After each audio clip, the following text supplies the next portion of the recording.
Buenas noches, queridos amigos por Israel. Nuevamente, una vez más reunidos, como es costumbre, los días miércoles para nosotros. Y hoy tenemos el gran honor y el gran placer de recibir al licenciado Daniel Feinstein, decano y profesor de estudios judaicos de la Universidad Hebraica de México. Daniel Feinstein completó sus honores, su formación académica en la Universidad de Buenos Aires, la Universidad Hebrea de Jerusalén, la Universidad Nacional Autónoma de México y donde se doctoró en Ciencias Políticas y Sociales.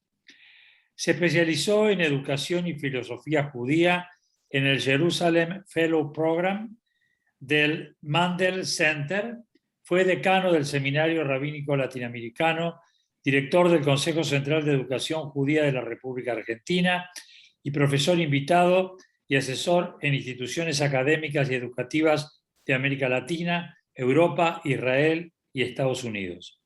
Ha sido docente en Leatid desde sus orígenes, autor de Judaísmo, Derechos Humanos y Espiritualidad, Judíos y Judaísmo en la Historia, entre otros.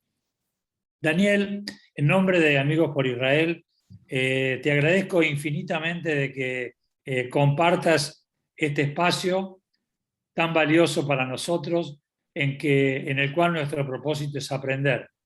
Y qué mejor que aprender de tu mano. Muchísimas gracias y bueno, como quedamos, vas a empezar disertando vos, la gente hará las preguntas por chat y al finalizar, cuando termine tu conferencia, te iré haciendo las preguntas. Muchísimas gracias de nuevo y te cedo la palabra.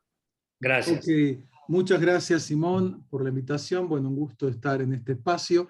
Hoy ha sido un día muy intenso y sigue porque tuvimos a la mañana un congreso sobre la enseñanza de la lengua hebrea, donde participé en un panel y apenas termino esta conferencia, tengo otra conferencia sobre las figuras de Spinoza y el juicio Eichmann, temas muy diversos.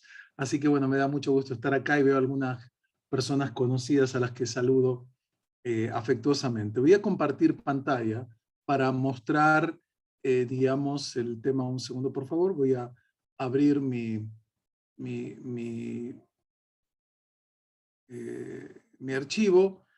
Bueno, el tema que voy a presentar muy brevemente, porque es un tema que da para seminarios de muchos encuentros, es la figura de Maimónides, Rambam en hebreo, y digamos que es una figura, digamos, monumental en la historia judía, en el pensamiento judío como tal. Digamos, hay pocas figuras que tuvieron y tienen el impacto que ha tenido Maimónides dentro del mundo judío. Voy a ver si ahora encuentro, perdón un segundito, para, acá, exactamente, a ver que, ahí está. Ahí está, muy bien. Ahora ya está, ya lo están viendo, ¿verdad? El PowerPoint. Muy bien. Entonces vamos a hablar un poco de quién fue esta figura, que es mucha gente dice, sí, Maimónides, qué importante, pero muy poca gente lo ha leído o conoce su obra, ¿no? Yo conozco gente que ha escrito libros o ha publicado artículos y realmente no conoce, no ha leído los textos, ¿no? Pareciera que en ciertos campos uno, digamos, puede escribir libros sobre temas que no conoce, pero eso ocurre no solo en en muchos otros temas. Maimónides, o la supuesta tumba de Maimónides, está en la ciudad de Tiberíades, en Tveria, en Israel, y hay en esa lápida, que es un lugar de peregrinación constante de gente que va a pedir, cosa que a Maimónides le hubiese generado un enorme problema, esa actitud, digamos, de cierta culto a esta figura. Está escrito que mi Moshe ad Moshe lo hayá que Moshe, o sea, de Moisés, el profeta, el Moisés de la Biblia. A Moisés Maimónides no hubo como Maimónides. Este texto habla de el impacto que ha tenido esta figura, que es considerada la personalidad más importante del mundo judío post época rabínica, ¿no? Maimónides nace en Córdoba, antes se decía en 1135, hoy en día sabemos que en 1138, no importa, eso es un detalle, y muere en 1204 en el Cairo. En muchos lugares es conocido como un gran filósofo. Nosotros hace un tiempo tuvimos en la UNAM, que es el equivalente a la UBA en Buenos Aires, la universidad pública más grande, más importante de México, un seminario sobre filosofía judía islámica que organizamos con unos colegas, y ahí yo expuse a Maimónides en el marco como una figura filosófica.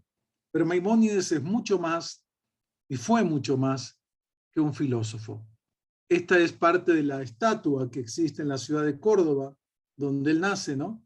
Y que marca la importancia que tiene para la propia comprensión de la historia de España en el periodo islámico como tal. ¿Quién fue Maimónides? Acá, para entender básicamente, esta es la postura de una de las grandes estudiosas de Maimónides, Sara Strunza, que plantea Maimónides fue un hombre del Mediterráneo, en el marco de la civilización islámica, que es su principal influencia cultural, en un contexto turbulento y de choque de civilizaciones, porque es la época de las cruzadas, es la época en que el mundo cristiano y el mundo islámico pelean por quién domina tanto la cuenca del Mediterráneo como otras zonas, y hay que entenderlo como un hombre del Mediterráneo en el contexto de la civilización islámica.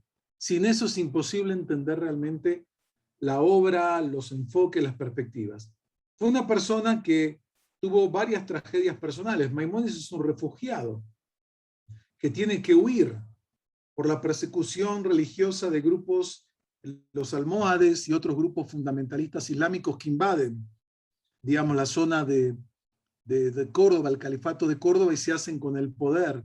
Y ese Islam más moderado que permitió una convivencia en los años posteriores va a llegar a su fin. También tuvo varias tragedias personales, principalmente la muerte de su hermano, que era como un hijo para él, pero era también el socio que lo mantenía económicamente, y de esa forma él se podía dedicar al estudio, cosa que tiene que de pronto dejar y dedicarse a mantener a su familia y a la de su hermano, después de pasar, según su propia declaración, casi un año en un estado depresivo frente a esta situación.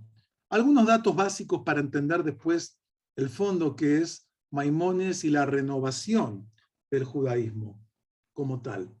Como dijimos, nace en la ciudad de Córdoba. Córdoba es uno de los grandes centros intelectuales dentro del mundo de España, también en el mundo judío. Había un tipo de judaísmo muy diferente, por ejemplo, a las yeshivot actuales, el mundo de las escuelas talmúdicas actuales. Ahí estudiaban no solo Talmud o Torá, estudiaban medicina, matemática, lógica, astronomía, etc. Maimónides va con su familia, van a tener que emigrar de Córdoba y se van a ir a Fez, estamos hablando de Marruecos, ante esta persecución, y según algunas fuentes, Maimónides y su familia se tuvieron que convertir al Islam. El tema es que la conversión al Islam no era tan dramática como la conversión al cristianismo. Por un lado, también es considerada una religión monoteísta como tal, y segundo, que no existía nada parecido a la Inquisición, que controlaba y checaba, digamos, si los conversos se comportaban o no como buenos cristianos.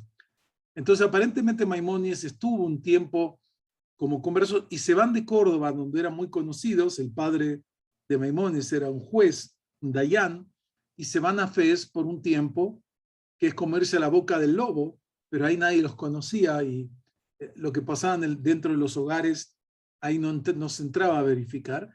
Y posteriormente ya se va de Fez y ya emigra, va a ir a la tierra de Israel, va a estar casi un año en la tierra de Israel. Pero es el momento, digamos, de las cruzadas. Jerusalén la vida es muy difícil en ese contexto, y finalmente se va a instalar en Egipto, donde va a vivir hasta su muerte.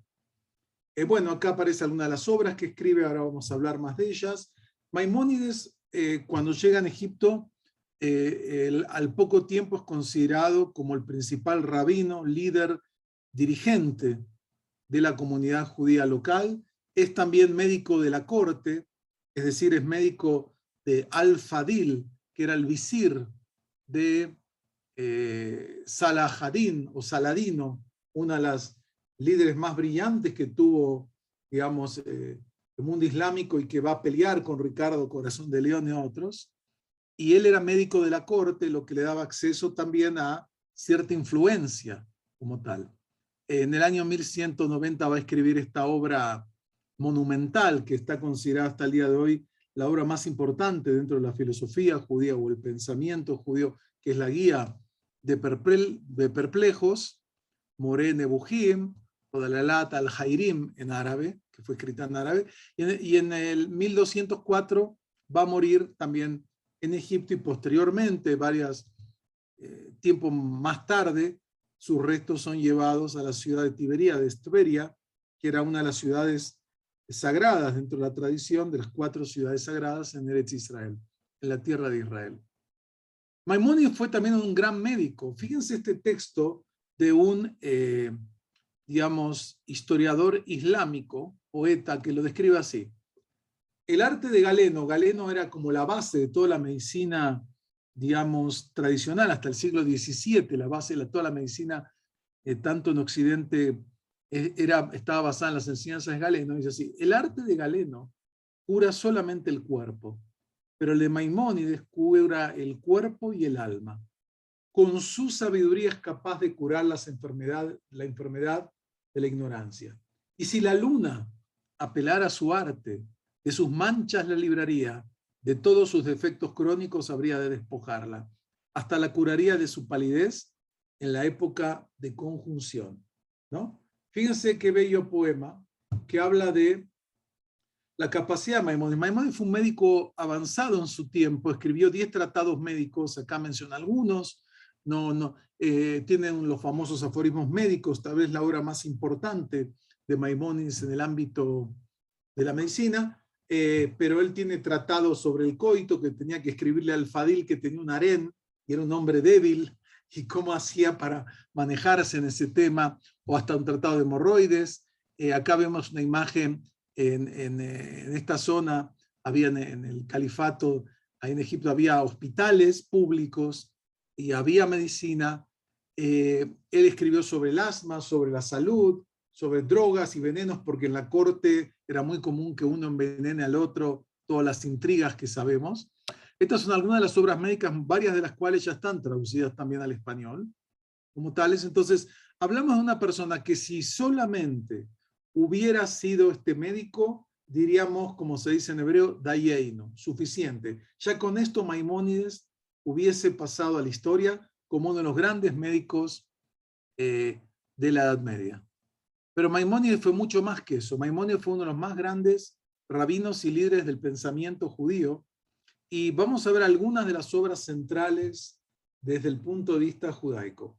Su primer gran obra es el comentario a la Mishnah. La Mishnah es la primera recopilación de la tradición oral, y Maimónides escribe un comentario escrito en árabe, o mejor dicho, en judeo-árabe, que es su primer gran obra. Aquí ya vemos su genialidad, porque Maimónides logra en esta obra no solo comentar como hacen otros comentaristas cada texto de la Mishnah, sino que él escribe introducciones conceptuales.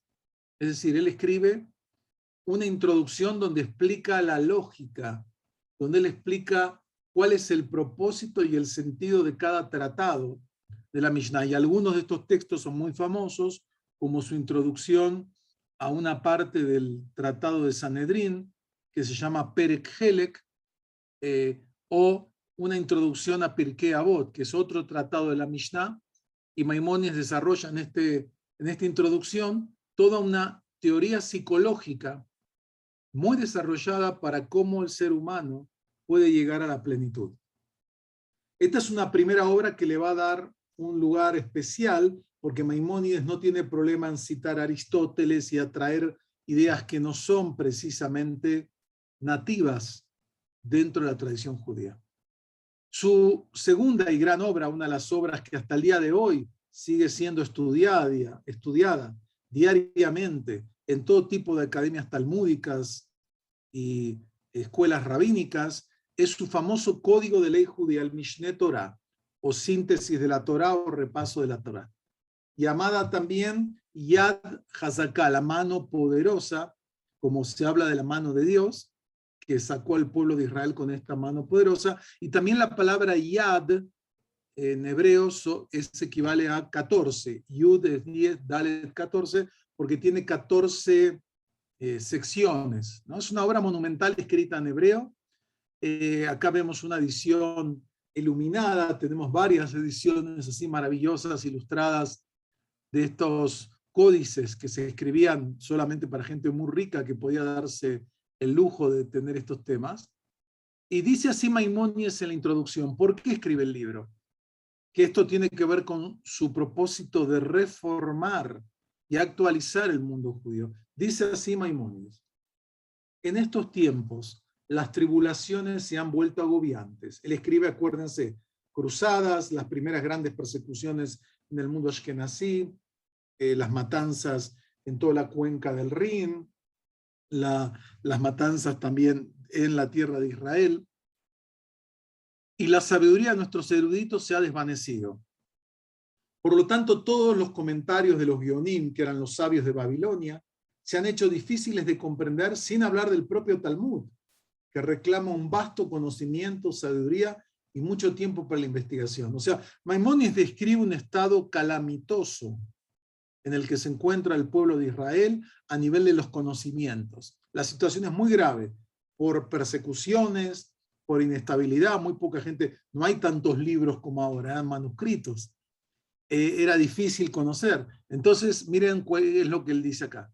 Por lo tanto, yo, Moisés ben Maimón, con la confianza puesta en Dios, he estudiado todos estos libros y determinado a preparar un claro resumen de todas las obras, a fin de que toda la Torá oral quede claramente ordenada para cada uno. Es decir, él decidió hacer un compendio que le facilite a todas las personas que no tienen acceso a todos esos libros, tengan todo resumido claramente, y como dice acá, sin discusión del debate, porque en el Talmud todo tiempo hay debates y posiciones.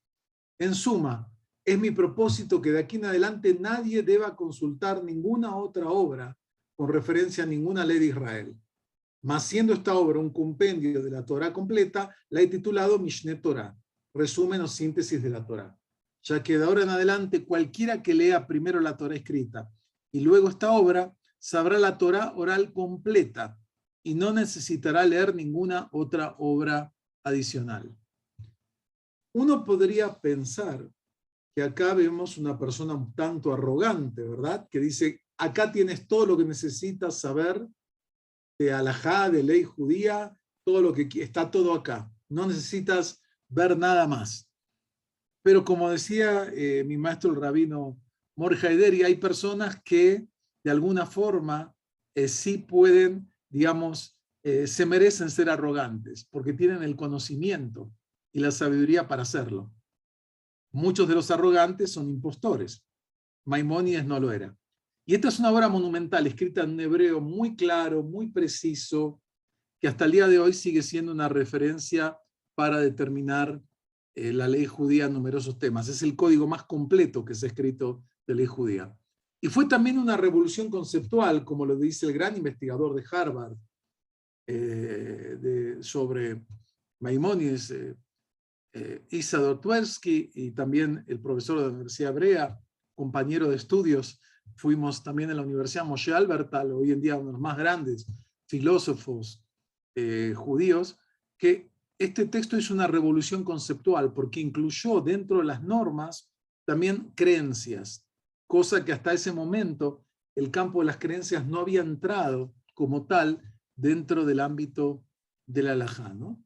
Es una obra fundamental para, como dice acá otro investigador, constituir una sociedad que funcione correctamente, una polis judía, la comunidad judía como una microciudad que convive en paz y en plenitud.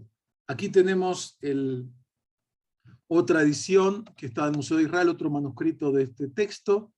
También Maimónides escribió cartas, varias epístolas, cartas que le dirigen comunidades angustiadas y preocupadas por temas como la carta de los judíos del Yemen, donde vino un gobierno que les impone la conversión o la muerte y le preguntan, nuestro rabino dice que tenemos que optar por la muerte, por el martirio.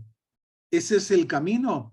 Y Maimónides le dice, si quieren ese camino, pueden elegirlo, pero si no, ustedes pueden convertirse, seguir viviendo internamente como judíos en todo lo que puedan y cuando las circunstancias lo permitan, huir de ese lugar para vivir en una comunidad donde puedan vivir abiertamente como judíos o esperar que cambie el régimen, el gobierno y puedan cambiar. Y ahí vemos una enorme comprensión frente a posturas más rígidas de algunos líderes de su tiempo. Estas son todas cartas muy famosas, cada una tiene, hay más epístolas que estas.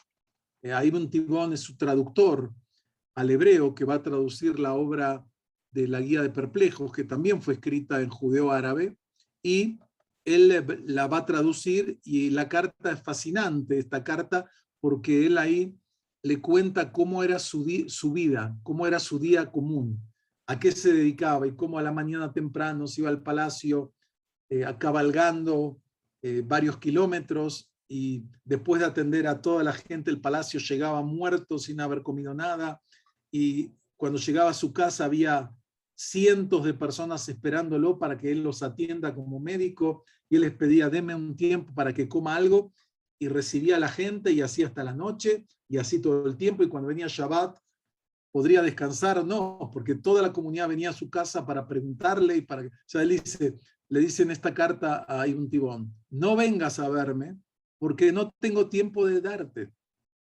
Y cuando Ibn Tibón se embarca con la traducción de la Guía de Perplejos y llega a Egipto, justo Maimónides había fallecido poco antes.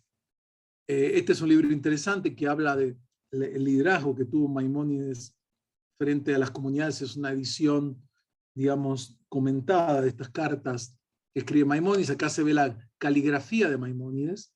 Nos han llegado varios textos originarios de Maimónides que están en distintas colecciones en Israel y en Estados Unidos.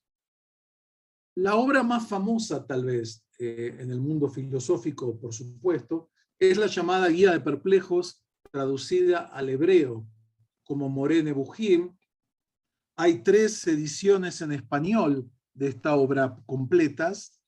Algunos lo traducen descarriados.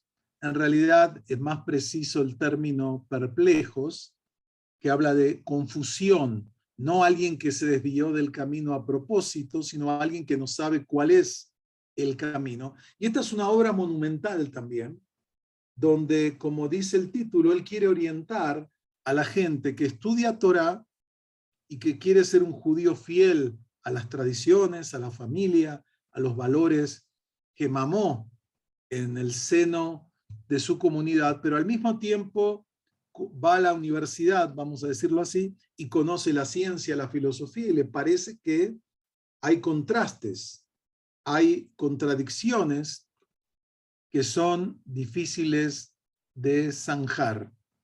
Y Maimónides muestra en este libro cómo cuando alguien conoce a fondo el mundo de la Torá y conoce a fondo el mundo de la ciencia y la filosofía, se da cuenta que hay una convergencia y no una contradicción. Y es una carta que en realidad es uno de los primeros cursos de educación a distancia, porque la Guía de Perplejos fue escrita para un discípulo de Maimónides que se tuvo que ir por motivos familiares y comerciales a Alepo y le siguió haciendo preguntas. Entonces, este libro en realidad son como 3 epístolas largas donde él le contesta y le va enseñando parte de su sabiduría. Acá ven un fragmento del texto que cuando estudiaba en la Universidad Hebrea, una vez en un curso, un profesor dijo, ¿quién quiere leer? Y nos mostró un manuscrito así, y yo me ofrecí. El problema es que esto no es hebreo, esto es judeo-árabe, que se escribe con la grafía hebrea, y acá van a ver palabras en hebreo. Por ejemplo, ven esta palabra, la pueden ver, los que saben hebreo, ven que dice acá, Breishit, ¿ok? El segundo renglón, la segunda palabra dice Maaseh Breishit, pero todo esto después arriba es árabe, es judío árabe, ¿no? Ven las palabras, esto ya no es hebreo, aunque usa terminología como tal. Es una obra compleja, no es una obra filosófica estricta, es una obra judía, donde él toca los grandes temas que preocupaban o generaban confusión sobre, por ejemplo, si el mundo fue creado o es eterno. ¿Qué es la profecía? ¿Cómo funciona el judaísmo? ¿Cuál es el propósito de los preceptos? Y así, ¿cómo se puede hablar o no acerca de Dios? Y como dicen muchos, la guía fue escrita para mitigar la perplejidad, pero generó nuevas perplejidades, porque su carácter literario es muy complejo. Maimónides a propósito lo escribe en una forma confusa. Maimónides o Rambam fue una de las grandes mentes de la humanidad, un hombre con una mente enciclopédica, ordenada, clara, pero ¿por qué este libro está escrito confuso? Ya hace muchos años, desde Leo Strauss y otros estudiosos, saben que el libro tiene un nivel esotérico y un nivel exotérico, un nivel oculto y un nivel de otro tipo. Acá hay toda una visión también política de cómo debe organizarse una comunidad.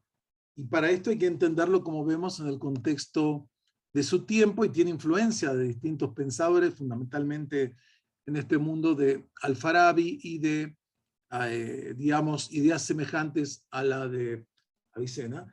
Y este libro no es un libro claro, transparente, sino que es un libro escrito solo para los que pueden entenderlo, no solo por motivos políticos de que las masas no pueden llegar a conocer la absoluta verdad, porque no tienen la capacidad, pensaba Maimónides y casi todos los pensadores del mundo medieval, sino también por la naturaleza del conocimiento físico y metafísico, que era pensado como el mayor nivel epistemológico que un ser humano podía llegar. No solo la física, y esta es una terminología aristotélica, ¿no? De la física y la metafísica, el ser, el origen, la estructura de todo. Dado que el lenguaje es confuso, hay que usar todo tipo de figuras como las parábolas, las anfibologías, metáforas, y de alguna forma, por más que Maimónides es un pensador de la escuela racionalista, se acerca en cierto sentido a la mística porque ve que los símbolos son el máximo acercamiento que uno puede tener de las verdades más profundas del ser humano. A diferencia del Mishneh Torah, que es un libro claro, preciso, que te dice cómo se observa Shabbat, cómo se hace un procedimiento de boda o de divorcio, cómo se observan las festividades, cómo es el culto en el templo. Este es un libro que genera cierto cuestionamiento, porque para Maimónides el pueblo judío tenía una importante tradición filosófica que por el exilio se fue perdiendo. Y él quería justamente desarrollar un judaísmo más intelectual y más abierto al mundo frente a ciertas corrientes que él estaba viendo que se estaban acercando a posturas más cerradas y fundamentalistas. Y acá culmino hablando de cómo Maimónides va a generar y renovar el judaísmo, porque Maimónides desarrolló en su vida un proyecto muy ambicioso. Y este proyecto partía de que el mundo judío de su época era un mundo mediocre intelectualmente y espiritualmente. Maimónides no estaba contento con el estado intelectual, espiritual y religioso de su tiempo. Él es muy crítico de las visiones, digamos, primitivas, mágicas, que se le da a muchos aspectos del judaísmo. Y él entonces se propuso dos objetivos fundamentales que quiso producir. Primero, transformar a la halajá, la ley judía, de ser algo disperso, que había un texto de un tema acá, otro texto de un tema por allá, las tradiciones de los sabios de los Geonim.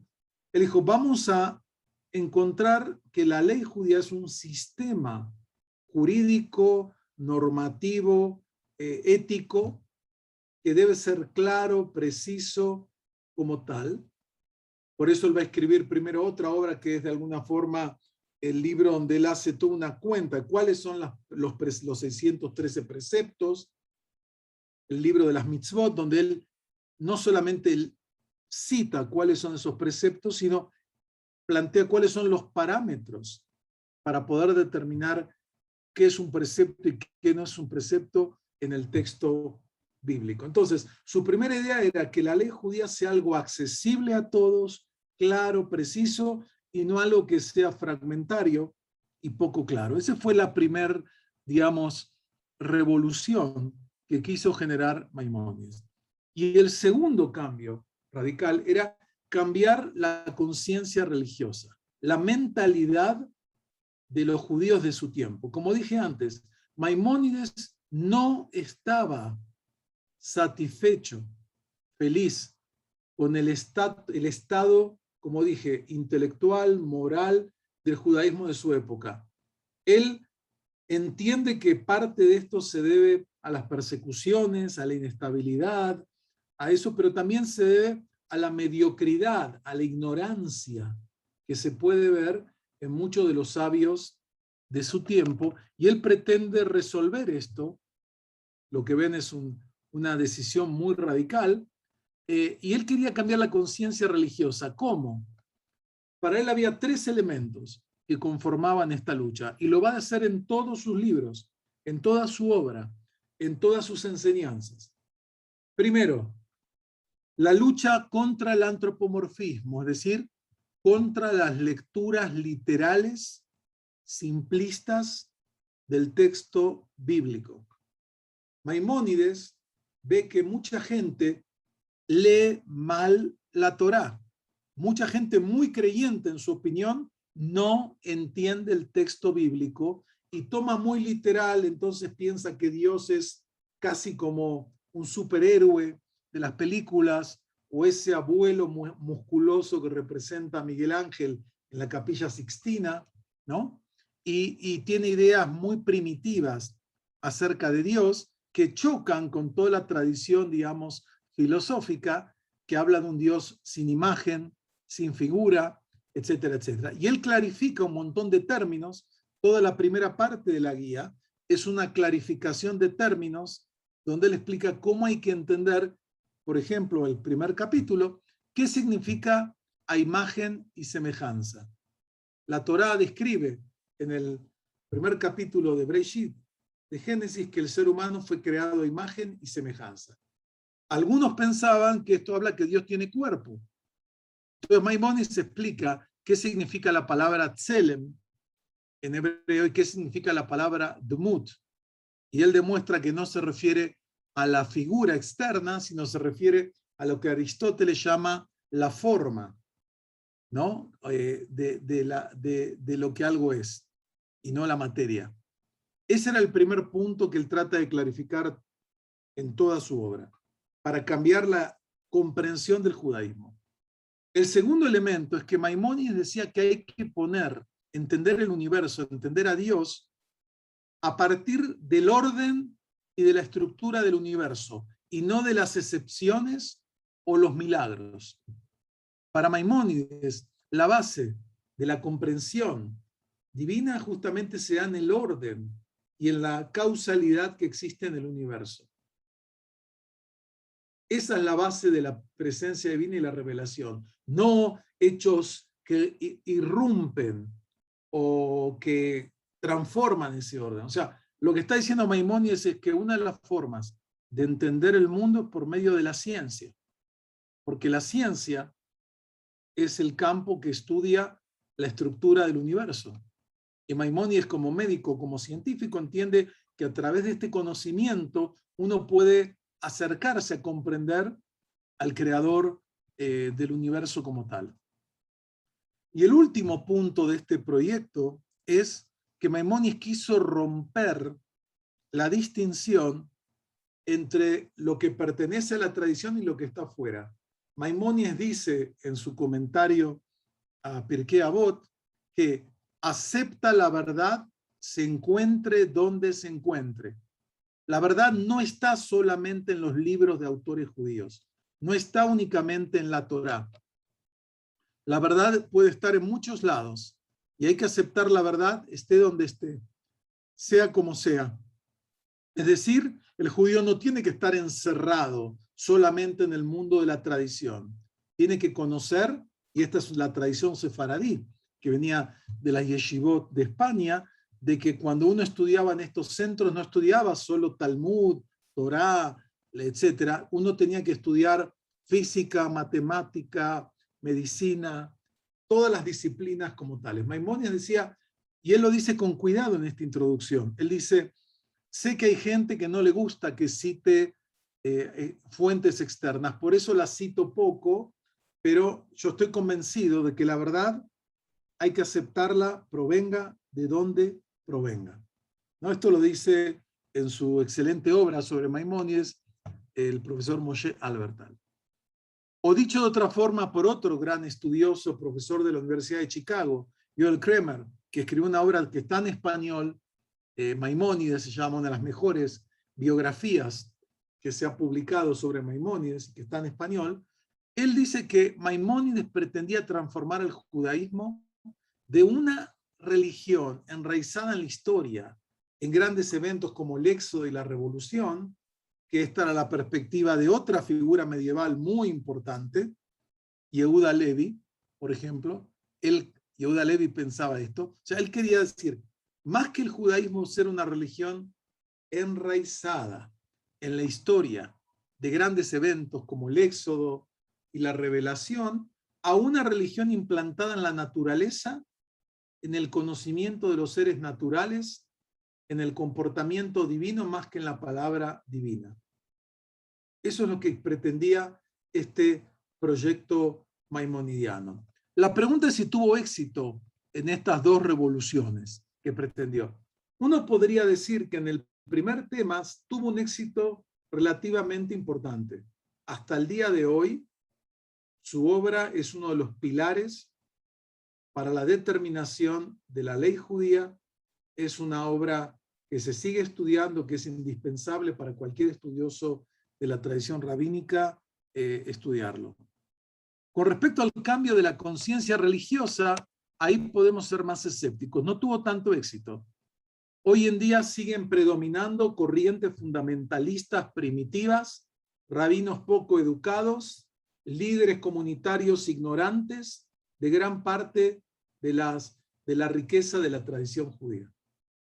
Lamentablemente en este tema, Maimónides chocó contra una pared, contra un muro, porque vemos muchas veces expresiones judaicas que a una figura como Maimónides lo hubiesen, digamos, enojado profundamente por su falta de comprensión, por su vulgaridad, por su primitivismo. En este campo tuvo ciertos seguidores, pero también tuvo críticos, digamos, como tales.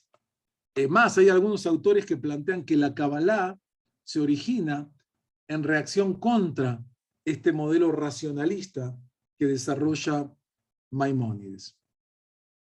Maimónides demostró en su vida, en su liderazgo, un modelo que estaba basado en la empatía. Lo vemos muy bien en sus cartas a comunidades en riesgo. Él no le dice, la ley dice eso y así hay que hacer. No, no. Él trata de entenderlos, trata de inspirarlos, orientarlos, contenerlos.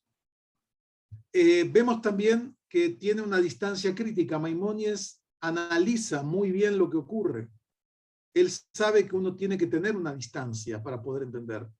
Vemos también una gran creatividad, cómo él integra, digamos, el mundo más avanzado del pensamiento de su época con las fuentes del judaísmo. Pocos rabinos tenían la formación que tiene él. Con mucha responsabilidad, es decir, él se siente, y eso es una diferencia con Spinoza, que Spinoza se asume su propia vida y su propia búsqueda de la verdad como individuo. Maimónides siente que a pesar que él también es una figura que está elevada por encima del resto de la comunidad, él asume que su rol es guiar y orientar a toda su comunidad. Entonces no se ve tanto como un individuo que busca la verdad y la salvación individual, sino se ve como un líder que busca orientar a toda una comunidad en este camino. Y la integridad intelectual, ¿no? De no negar los hechos de la realidad y tratar de ir hasta el fondo en su comprensión. Y por último, para plantear, Maimónides sin duda produjo una renovación profunda del judaísmo de su tiempo, fue atacado con saña y defendido con ardor por distintas personas. Y un tema importante que Maimónides nos enseña es que cada generación necesita redescubrir e interpretar el mundo del judaísmo en su propio lenguaje. Hoy en día no tenemos el lenguaje ni la visión del mundo aristotélica, digamos, dentro de la tradición islámica que tenía Maimónides. Hoy en día vivimos en un mundo de la posverdad, el mundo, digamos, de la posmodernidad, donde todo está fragmentado, donde es difícil hablar de verdad. La gente, todas son narrativas, relatos. El conocimiento científico en ciertos temas ha avanzado enormemente. La tecnología hoy en día se ha convertido en el gran motor que altera de distintas formas nuestras vidas. Y un poco una de las enseñanzas de Maimónides es que cada generación tiene que tomar ese mundo judío e interpretarlo en términos coherentes que le den sentido en su propia realidad. Por eso siempre hay en el mundo judío una tensión entre, como le decía un profesor mío de la Universidad Hebrea, Mike Rosenack, entre la autenticidad, es decir, los textos originales, tradicionales, y la relevancia. ¿Qué significa para mí aquí y ahora?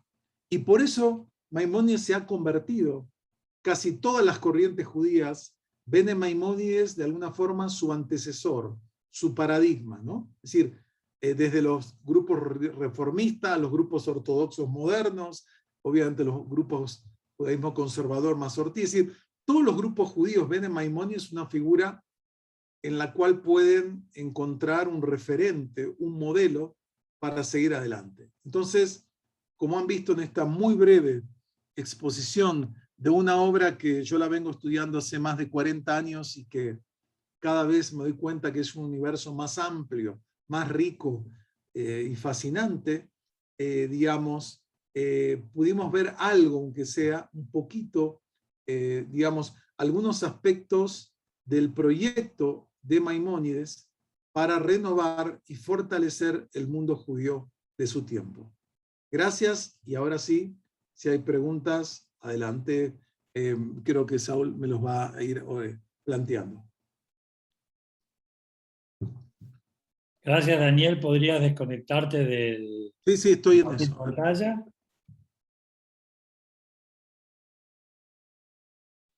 Bueno, tal como tú lo dijiste, este es un tema para hablarlo no en 45 minutos, sino en 45, lo que querramos ponerlo, dada la importancia que tiene.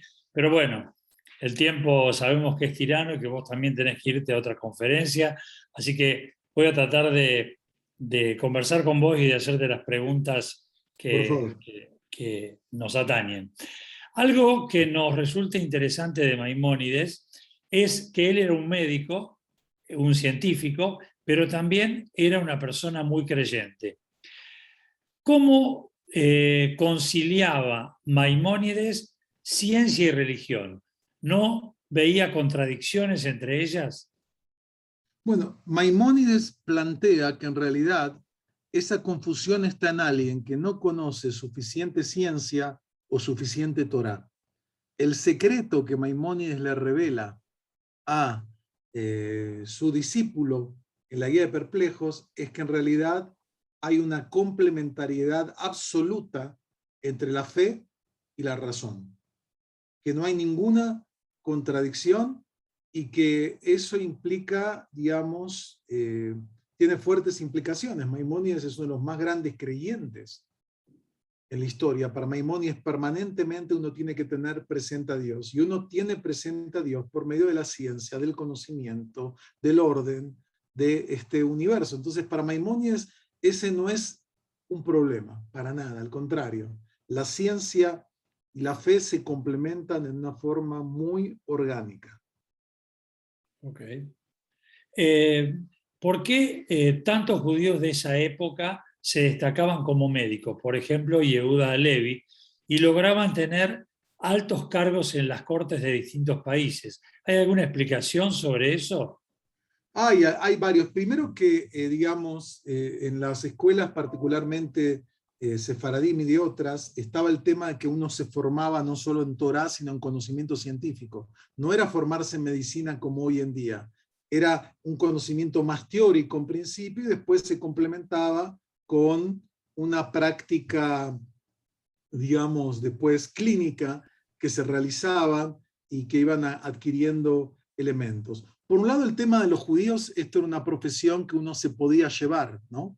Dado que hay expulsiones, inestabilidad, el conocimiento médico se lleva acá. Por otro lado, en mucha de la medicina, el médico era algo más que un médico, era un consejero o alguien que estaba acá. Como los judíos no tenían poder, porque no eran los estados islámicos o los estados cristianos que tenían cada uno, los judíos están como un grupo casi paria en ese contexto, entonces era más de confiar, porque no es que él podía estar ligado con otros grupos. O sea, para muchos médicos había una fama que los médicos judíos eran muy buenos, muy honestos, tenían menos prejuicios, entonces van a ser populares tanto en el mundo cristiano como en el mundo islámico. Hay muchos judíos que van a llegar a estos puestos y eso les da cierta influencia en el marco de las cortes, porque era una persona de confianza, no solamente como ciertos médicos aún hoy, que la gente lo consultaba para muchos temas, ¿no? Entonces, había una serie de factores que hicieron que la figura del médico judío fuera realmente respetada y buscada como un muy buen profesional. Perfecto. Una pregunta más. Maimónides y otros sabios reinterpretaron la Torá para adaptar las leyes a la época, a su época, y hacerla accesible incluso a las personas que no ilustradas, las que no podían llegar. ¿Podemos decir que era un reformista de la época, Maimónides? ¿Podemos decir de que hubo un antes y un después en el judaísmo luego de la Mishneh Torá? Bueno, en cierto sentido sí, pero ojo, Maimónides dice, yo quiero que se cumpla absolutamente la totalidad de las leyes de la Torá. Él no es que las quita, las elimina para... Maimónides dice, no, yo quiero explicar cómo se cumple y por qué, cuál es su propósito. En la guía de perplejos, pero también en el Mishneh Torah, él dedica para hablar no solamente del cómo, sino también del por qué, ¿no? Del sentido, para que la gente entienda, porque él dice, muchas leyes son como, por ejemplo, el meñique de este dedo. Si yo te pregunto, a ver, ¿qué función cumple el meñique? Tú tienes que decirme, no, pero espera, el meñique es parte del dedo, y el dedo parte de la mano, y la mano del cuerpo, etc. Bueno, Maimónides dice también, cada una de las leyes, según Maimónides, de la Torá, tiene un propósito. La mayoría podemos comprender, algunas no podemos comprender plenamente. Hay que entender la lógica del sistema como tal. O sea, Maimónides no pretendía, digamos, se lo puede ver como es un reformista en muchos sentidos. Por eso digo, todas las corrientes lo ven, aún los ortodoxos modernos también ven en él el modelo de que uno puede combinar Torá con ciencia, como por ejemplo la Universidad de Bar Ilan en Israel, su moto, su lema es Torá Umadá, Torá y ciencia, es decir, cada uno puede tomar a Maimónides como un precursor. Perfecto, perfecto. Daniel, con respecto a la Torá Bealpé, hasta que Maimónides decidió escribirla, ¿cómo se transmitía de generación en generación? ¿Podemos suponer que fue modificada o deformando a lo largo de los siglos? Bueno, acá una aclaración, Maimónides no es el primero que la escribe, el primero que va a dictar la tradición oral, y es una figura con la que Maimónides se identifica y habla mucho, es Rabbi Yehuda Anasí, ¿no? Rabbi Yehuda Anasí, que es como acá menciona Laura, es el compilador, el editor de la Mishnah, que es la primera base de la Torá Sheval Peh o tradición oral, que va a ser la base del Talmud, ¿no? Después se agregan los comentarios, digamos, de la Gemara que forman lo que es el Talmud. O sea, la tradición oral ya estaba escrita en gran parte, pero estaba fragmentada. Él lo que hizo fue simplificar, Unirla. organizar de ponerlo todo claro, que no tengas que buscar 100 libros. Con este libro tienes acá todo armado, claro y preciso. Un compendio, digamos. Un compendio. Digamos, ¿cuánto hay de cierto que hubo un siglo de oro en el que los cristianos, musulmanes y judíos convivieron en paz en España? ¿Eso fue real, fue concreto o no era tan idealizado como nosotros lo suponemos? Bueno, muy bien, todas las preguntas la verdad que son interesantes. En realidad no hay que idealizar esa convivencia. Digamos, en distintos marcos de regímenes islámicos se dieron momentos de convivencia que no era una convivencia, digamos, cada uno vivía dentro de sus propias comunidades religiosas, pero interactuaban interesantemente, había entre sabios, entre filósofos, entre médicos, entre gente por temas comerciales, podían ser socios de alguien islámico, judío, o sea, hubo momentos de convivencia y otros no. El que quiera ver ese tema, le recomiendo el libro de David Nirenberg, se llama Religiones Vecinas. Nirenberg es alguien de origen argentino, pero es profesor en la Universidad de Chicago, un gran estudioso. Buscan el libro de él que está en español, se llama Religiones Vecinas, donde él analiza a través de ejemplos cómo por un lado sí había acercamiento, todo, pero también había tensiones y había también momentos de violencia. Sin duda mucho mejor en el mundo islámico que lo que va a pasar en el mundo cristiano, ¿no? Eso es verdad, que fue en general más tolerante en cierto sentido, pero los judíos siguen siendo de alguna forma ciudadanos de segunda categoría, al no formar parte de la religión dominante oficial que era el Islam. Daniel, en un momento de tu charla vos hiciste una correlación entre el Rambam y Baruch Spinoza, que cada uno tomó por una línea distinta, por un camino distinto. ¿Hay alguna correlatividad aparte de esa que es para tener en cuenta? Bueno, hay mucha relación, o sea, hay libros que se han escrito sobre la conexión, o sea, Spinoza va a aprender, digamos, su primer conocimiento filosófico general lo va a obtener de Maimónides. Spinoza cita a Maimónides y lo critica. Eso demuestra que lo toma en serio. Eso demuestra que es de alguna forma un discípulo de Maimónides, aunque vaya por otro camino y critique desde su hermenéutica de la Biblia hasta otros temas acerca de la concepción de la sustancia y del ser. Pero sin duda hay una conexión entre Spinoza y Maimónides como tal, pero al finalmente van a marcar direcciones diferentes, ¿no? Cada uno. Y ya que hablamos de la relación con Spinoza, ¿cuál fue la relación del Rambam con Saladino y con Ricardo Corazón de León? Bueno, aparentemente no, con Ricardo de Corazón de León no tuvo conexión, con Saladino poco, porque él con el que tiene el contacto directo era como en el primer ministro. El primer ministro de Saladino se llamaba Al-Fadil. Él era el médico de él, que era probablemente tuvo algún contacto con Saladino, con Salahadin, con Ricardo Corazón de León es muy poco probable que haya tenido algún tipo de contacto.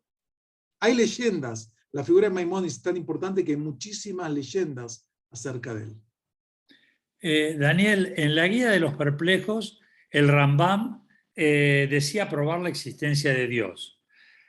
¿Vos nos podrías decir cómo lograba demostrar eso?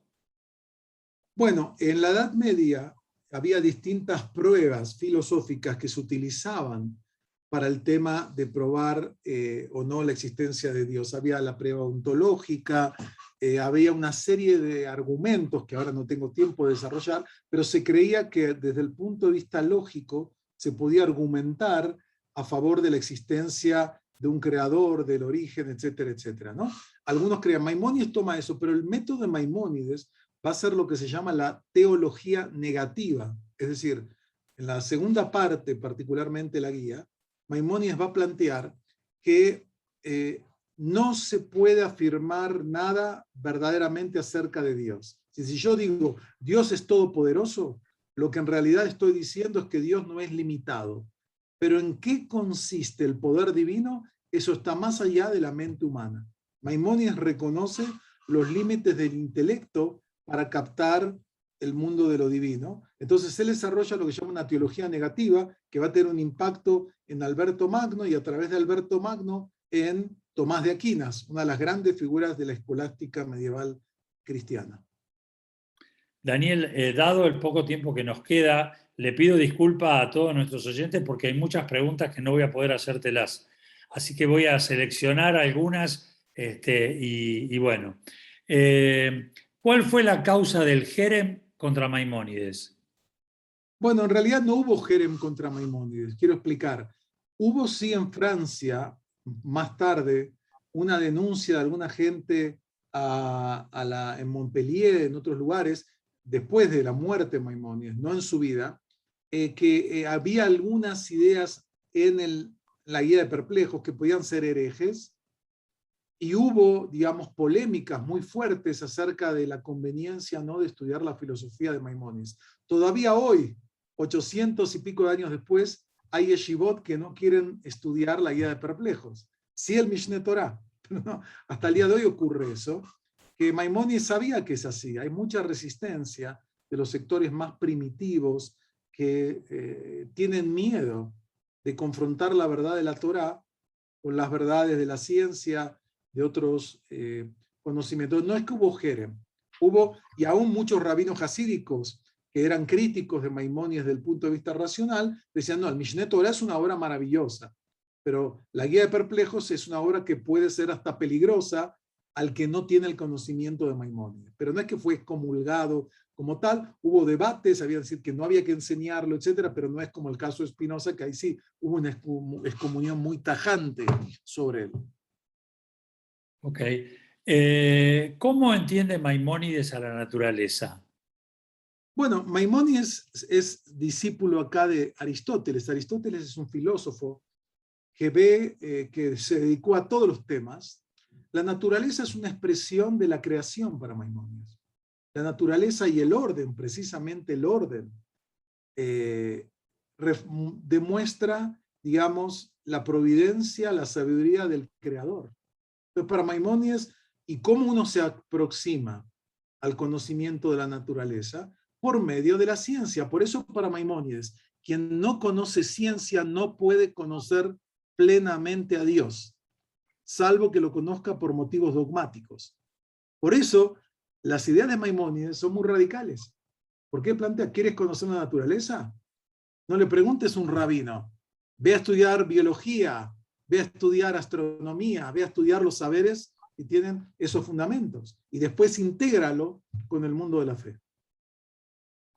Dani, antes de dejarte en libertad, te voy a hacer la última pregunta. ¿Y nos podrías hablar de los 8 niveles de la Tzedaká según Maimónides?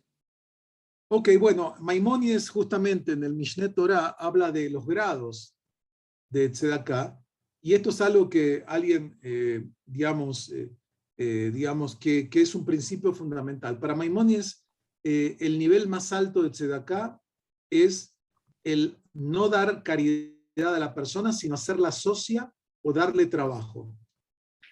Porque eso permite que la persona salga de ese círculo de necesidad y se pueda valer por sí mismo, y él mismo a su vez pueda contribuir después a la tzedaká y la ayuda a los demás. El nivel más malo es aquel que da de mala forma, en forma directa, toma, te lo doy, pero no me gusta dar, y te lo doy porque me presionaron, y te sé quién dio, a quién le dio. Ese sería el nivel más bajo, que también se cumple la mitzvah. Ojo, uno puede cumplir la mitzvah, el precepto de ayuda al prójimo, en el mejor nivel, que sería, no le doy algo, no le doy un pescado, le enseño a pescar para que esta persona se haga autosustentable. Ese es el nivel más alto, que refleja el más alto grado de desarrollo, que hoy en día las teorías sociales, y eso lo dice muy bien Klicksberg y otros especialistas en estos temas, que él dice, yo le enseñaba a los ministros de muchos países, miren lo que dijo Maimónides hace tanto tiempo, y la gente quedaba impactada, porque la verdadera forma de superar las crisis económicas y la pobreza no es con subsidios o estos temas que pueden servir para el momento, sino promover el desarrollo de las personas a través del trabajo y a través de este tipo de temas. Bueno, Dani, muchísimas gracias. La verdad es que tendríamos que charlar horas y horas y horas, pero creo que vamos a continuarla. Si vos estás dispuesto, en algún momento vamos a continuar la charla. Hay mucho para hablar. Te agradezco mucho en nombre de Amigos por Israel tu participación en esta charla. Fue la verdad increíble. No quiero detenerte un minuto más porque sé que estás ahí con los Exacto. minutos contados. Así que muchísimas gracias y por colaborar con nosotros y por estar presentes en esta charla. Gracias a todos. Cabio saludos a Susana, que conozco hace muchos años, del programa de directores, y a otra gente amiga que va al Lito y a otra gente que vi por ahí. Así que bueno, un saludo a Beni y a otra gente de otros tiempos. Todo lo mejor. Muchos saludos y hasta pronto. Muchas gracias, Dani. Aprovecho el momento para decirles, informarles de la próxima actividad.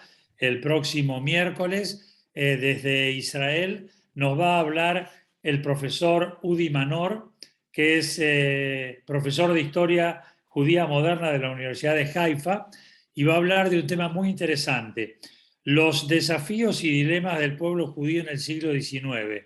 Va a abocar tres conceptos: la emancipación, la anti-emancipación o la autoemancipación, con unos conceptos sumamente claros que nos van a dejar mucho contenido. Así que los esperamos el próximo miércoles, 19 horas como siempre. Shavuot para ustedes, para todos. Shabbat Shalom para el próximo viernes y gracias por habernos acompañado en nombre de Amigos por Israel. Que estén bien.